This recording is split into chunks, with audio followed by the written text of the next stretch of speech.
সানা মামুনি কিচেনে আপনাদেরকে স্বাগত।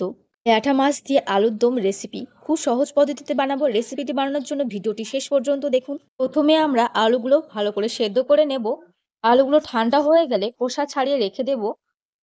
আজ আমরা ল্যাঠা মাছের রেসিপি বানানোর জন্য কোনো মশলা বাটবো না, শুধু আদা রসুনটা বেটে নেব।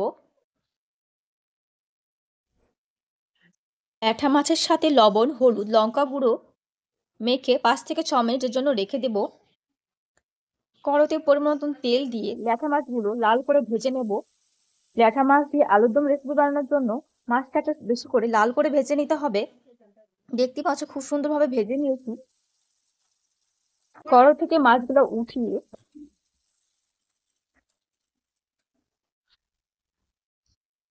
তেলের মধ্যে সামান্য একটু তেল দিয়ে 5 ফোড়ন, শুকনো লঙ্কা, তেজপাতা, পেঁয়াজ কুচিকে 2 থেকে 3 মিনিট লাল করে ভেজে আদা রসুন পেস্ট, কাঁচা লঙ্কা পেস্ট দিয়ে যতক্ষণ না কাঁচা গন্ধ যাবে ততক্ষণ নাড়াচাড়া করতে থাকবো। টমেটো কুচি দিয়ে নাড়াচাড়া করে নেব 1 থেকে 2 মিনিট। স্বাদ মতো লবণ, হলুদ গুঁড়ো, লঙ্কার গুঁড়ো, জিরে পাউডার, ধনে পাউডার 2 থেকে 3 মিনিট ভালো করে কষিয়ে মশলাটা শুকনো শুকনো হয়ে গেছে, তার জন্য একটু জল দিয়ে দেব। জল দিয়ে কাশ্মীরি লাল লঙ্কা গুঁড়ো পাউডার দিয়ে দেব। মশলাটা খুব সুন্দরভাবে কষানো হয়ে গেছে, মশলা থেকে তেল ছড়তে লেগেছে, দেখতে পাচ্ছ খুব সুন্দরভাবে কষানো হয়ে গেছে। সেদ্ধ করা আলু দিয়ে মশলার সাথে আলুটাকে ভালো করে কষিয়ে নেব। ভেজে রাখা ল্যাঠা মাছের কাঁটাগুলো ছাড়িয়ে রেখে দেব। দেখতে পাচ্ছ খুব সুন্দরভাবে ছাড়াচ্ছি, এভাবে ছাড়াতে থাকবেন।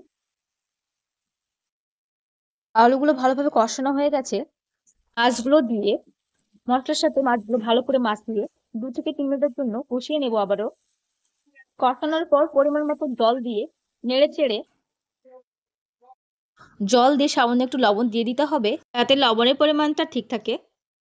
থেকে 7 মিনিটের জন্য ঢাকা দিয়ে দেব। থেকে 7 মিনিট পর ঢাকনা উঠিয়ে নেড়ে চেড়ে গরম মশলা পাউডার দিয়ে দিব। ধনে পাতা কুচি দিয়ে নেড়ে চেড়ে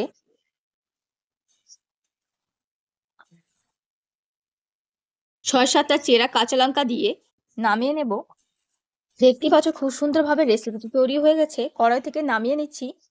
এভাবে রেসিপিটি বাড়িতে ট্রাই করে দেখবেন, খেতে খুব সুন্দর হবে।